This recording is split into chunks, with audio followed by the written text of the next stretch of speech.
do my astrology videos first to Facebook and then upload them to YouTube. But I have some issue with Facebook streaming. I posted some joke meme that was apparently not appropriate. So I can't go live there. So we're doing it directly on YouTube this time. Um, the new moon is tomorrow, 7 a.m. Eastern Time. So that would be about noon in Europe, um, 3 a.m. in the morning on the West Coast, or 4 a.m. rather. And it's a new moon that's conjoined by Mars. And there's a lot going on with this new moon. So I'm excited to share about it. Let me get myself a little bit better set up here. So the new moon is a monthly reset. Is this going to stand up? New moons are monthly reset, and it can be a time where we set seeds of intention for the next month, as this is where the energies for the next 2 weeks are coming. And it's also a time where we can be really low energy as our bodies are detoxing and are more prone to detoxing and releasing. So we're calling in new energies and allowing ourselves to reset. And while new moons are usually times when we might be a little bit more tired and lethargic, turned inward, turned to the darkness, this moon is joined by Mars. So Mars adds an element of intensity to things. It energizes things, and it can sometimes bring out aggressions. So Mars with the moon, we might have a lot of emotional passion. We might feel things very intensely. We might have a lot of emotional energy to put towards our goals. And Sun with the moon, Mars also is a way that we bring out, again, more intensity, more energy, more life force. However, now Mars is in the sign of Libra, and I made a whole moon about a whole video about Mars in Libra, as that's the sign of Mars detriment. Um, so every planet has a place where it excels, and a place where some of the shadows of it come out. So Mars is really about fighting, about advocating, about putting our energy forward into something. And Libra is about others. So it can be fighting for others, or it can be fighting for what feels just and fair. And Mars is a very direct planet that wants to kind of address things head on, whereas Libra is the sign of fairness and balance and harmonies, and maybe wants to move about things indirectly or in the nicest way possible. So this will of Mars has a hard time expressing itself because Libra wants to do well for others, wants to do what is just. Do I have a mask on my ear still? I didn't even know that was there. um, Mars wants to fight for what's just and right for others. Um, and this brings out also this archetype of perhaps social justice warrior, really fighting aggressively for what is right, um, for the better of all. And that energy has some shadows to it. I talk more about in that video. Whereas when you start fighting for what is just, sometimes that can impede upon other people. So it's really important to be conscious of that energy, to really bring this inner awareness to what we're really fighting for.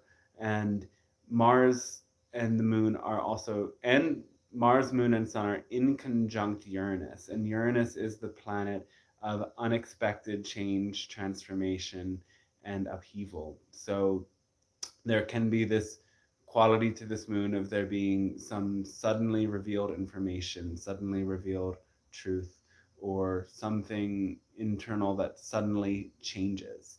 As it's the moon, it can be a sudden emotional change. As it's connected to Mars, it can be a sudden change of action or change of plans, change of direction. Um, Now, we also have Mercury very tightly conjoined to all of those planets in Libra, and Mercury is retrograde around now and until the 19th of October.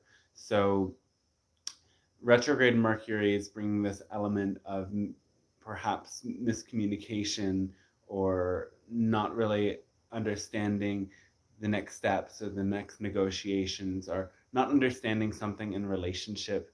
It's likely to do with relationship in Libra. Mercury in Libra can be sorting ourselves out within our relationship, sorting out what really feels fair, what really feels balanced, sorting out how we really want to relate to others. Libra can also have to deal with the law, so that could be something playing out for some people. Um, so retrograde Mercury connecting with all of that, we want to be careful to not be too harsh with our words, because Mars makes everything intense. Um, and I have a lot of Mars energy, and notice, when things activate the Mars energy, there's a tendency that we kind of um, can wound ourselves or others, or we martyr ourselves. So be careful of that tendency, um, to do that with our words or our actions in any way around this time. And it can be a time that we enjoy that more inward turn. There's also this opposition to Chiron. So that's the third thing going on with this new moon. And that makes it a moon about healing our wounds. And Chiron is also about overcoming rejection and coming to learn our own self worth. Chiron is about, as we heal our wounds, that gives us the power to help and support others in their healing path. So there's this energy of healing that's activated, and we might experience emotional wounds or wounds to our sense of self, or wounds about our abilities, our capabilities, or the actions we take, wounds around anything connected to our masculine energy. So that's what Mars represents. So it can be a time to heal those wounds. And this is all happening as there's already this ongoing action between the cardinal signs, where we have Eris and Aries, and that is also opposing the Libra Mercury, and has been in and out of a T square with Pluto. Pluto and Eris are these outer planets that have to do, or they're way out, so they're transpersonal planets that deal Pluto deals with power and the journey through the underworld to reclaim our power, all those things connected with power. It also connects to obsession, to even sexuality. Eris is the feminine rebel who was cast out of Olympus, and Eris stands for justice and for freedom. So Eris represents the search for freedom and awakening. In discord, Eris awakens through chaos or discord.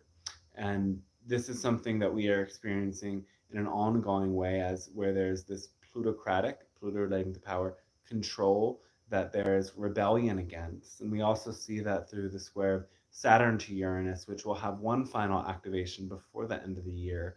We're still really in that. And what gets activated in it now is Mercury, as it is opposed to Eris. So there may be words that have to do with this rebellion. And there can be added intensity from Pluto to those words. And as always with Mercury retrograde, we want to find that place of stillness where we can really own our truth and own our magic before we speak it into existence.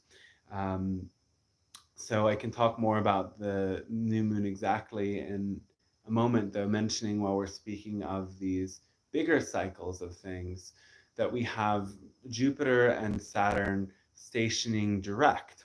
And this is the end of about 4 month cycles, I believe, that began in May and in July, where these planets went retrograde. So we've been in a review, and the last weeks of that are like the culmination, like the graduating lesson from that review. The day of direct motion is a pivot point where we find ourselves making a shift and moving in a direction. So for Saturn, that is on October 11th. For Jupiter, it's on October 18th. And Saturn retrograde, it's the completion of a cycle in our lessons about discipline, hard work, the restrictions that life puts us through. So in those ways that we focus and constrict and restrict our energy, we'll be moving forward in perhaps our work or those other aspects that connect to Saturn, things of cyclical, long nature that really build our interdisciplinary Saturnian. The Jupiterian qualities are then what brings us expansion, growth, enthusiasm, passion, joy, the growth of the soul, and growth into knowledge is Jupiter. So there can be these lessons of our personal self understanding that are coming to this conclusion. And then on October 18th, that's the moment of integration. We're moving towards that integration to move forward. And Jupiter right now is in this square with Venus, and squares are usually harsher aspects, but traditional astrology considers Jupiter and Venus to be benefics. So a square between benefics is kind of like a boost. The only caution with Jupiter squares is to not be excessive, as again, Jupiter expands. Jupiter also connects to excess, doing things too much. So excess spending is one of the shadows that can come with this new moon. And that's a way that people in this world tend to deal with their stress, is just by buying something. That reward we get from bringing something new in can be a temporary solution, but isn't a real solution, and ultimately doesn't serve. So be careful with that, is the one shadow of Jupiter square Venus. But Jupiter square Venus can also expand our love, expand our relationships, expand our connection with others in some way. It depends where Venus is in your chart. And shortly following that, Venus enters a new sign of Sagittarius. So then Venus, who's about our values and our relationships, changes into this new sign, and Sagittarius is more adventurous spirit. We'll feel the shift as it moves to maybe we want to begin a new study, or we want to go out and socialize more, or we want to discover something new, or we want to go on a trip. All of those can be potential manifestations of Venus and Sagittarius. And then that is, the next transit of Venus until Venus begins its retrograde, which will happen in Capricorn, which isn't the best sign for Venus. So we want to enjoy as much as we can the energy of Venus and Sagittarius before we have that long spell of Venus in Capricorn. So back to the energy of the full moon itself, beyond the longer term things. Let me see if I can expand the chart a little bit here. As I mentioned, everything I already remembered.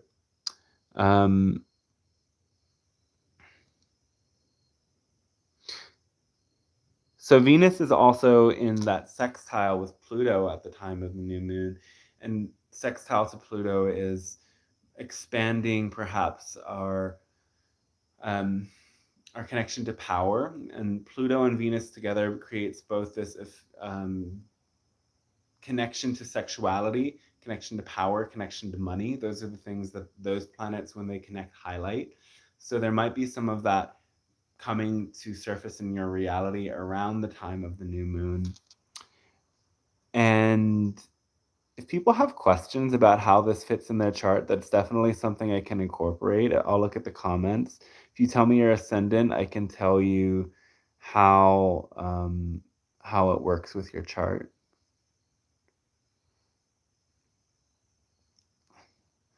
So another thing that I'll probably do a whole video on this, but we're coming to experience soon, is the shift of the nodes. But I want to get back to the new moon before I move on to the shift of the nodes. Anyway, so Venus, not only is Venus sextile to Pluto, it's trine to Neptune.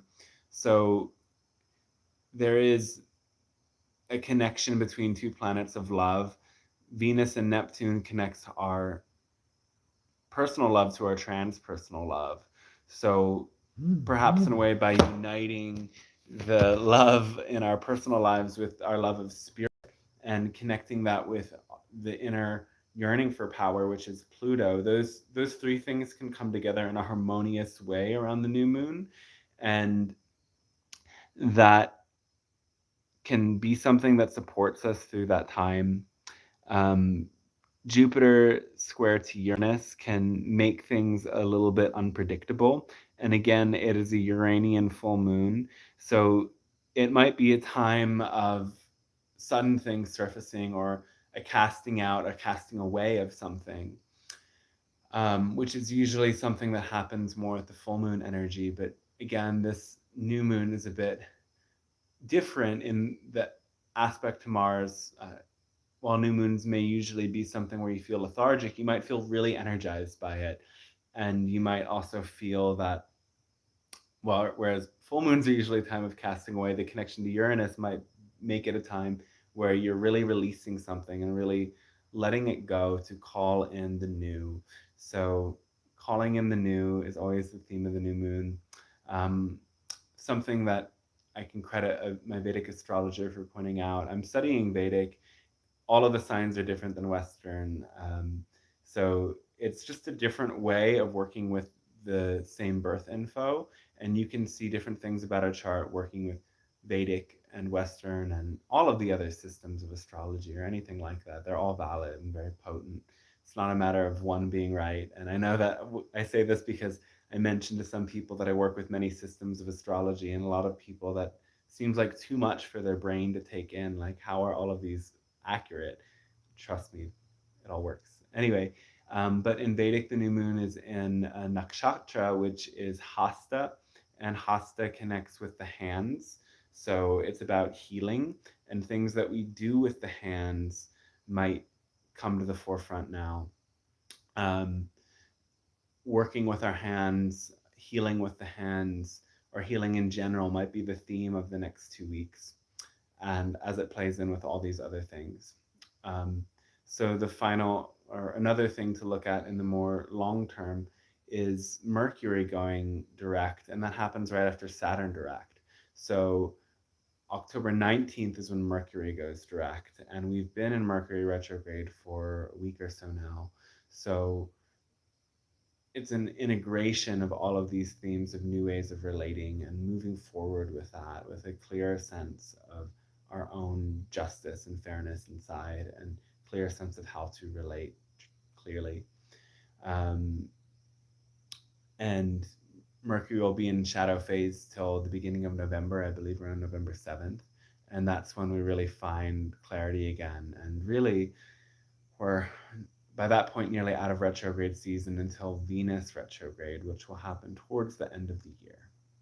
The next bigger astrological shift is the nodes of the moon shifting from Gemini into Taurus, South Node, Sagittarius into Scorpio. So we've been in this theme for a while. North Node is the evolutionary edge, where we might feel this inner lack that leads to a craving that propels us in the direction of our destiny through desire. South Node is more of something that we have but we disown or dissociate from, something that comes naturally to us, but there can be pain around or rejection around. So it highlights our spiritual gifts, but also a place where we might be kind of off the planet in the ethers. Um, so North Node in Taurus is the shift in our values. North Node in Gemini has been, whereas the South Node in Sagittarius, that South Sagittarius connects with long distance travel, and South Node again restricts or casts things out. We've been out of long-term travel mode into Gemini, this short distance travel, communication with those closest to us rather than that big vision. Gemini is also about facts and head knowledge, and we as a collective have been really in that realm recently. And moving into Taurus, it really brings us to this more practical place.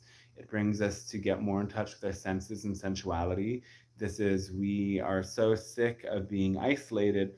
Let's connect back with the earth and back with each other and back with simple pleasures, which is a very Taurian energy. It can really bring in our longer terms picture great changes in financial systems as Taurus connects with that, and on a personal level, changes in our sexuality and our relationship with others, our pleasure might come to the forefront. And then Scorpio themes are kind of cast to the background. And this is kind of like what happens with transformation burnout.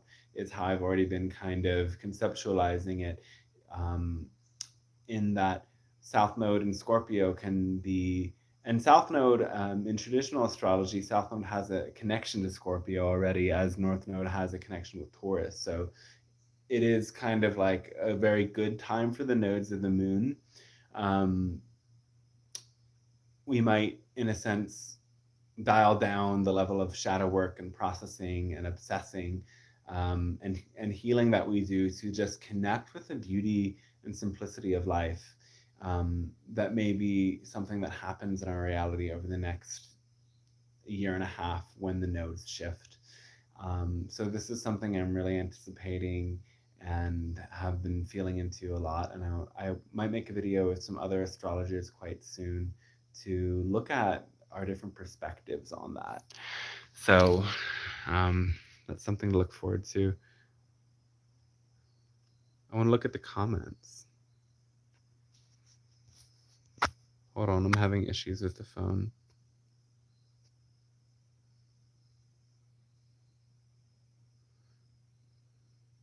George commented, "Hi Dante, grateful that Taurus with Leo ascendant." If you're still there, George, Leo ascendant would make Libra your third house. So this new moon plays out in that realm of personal relationships, those relationships that might be the closest to home, friends, and people who are your neighbors. So resetting those connections might be a theme of the moon. But depending on where it falls, it could also connect with family, with roots. So it's a new moon about that. And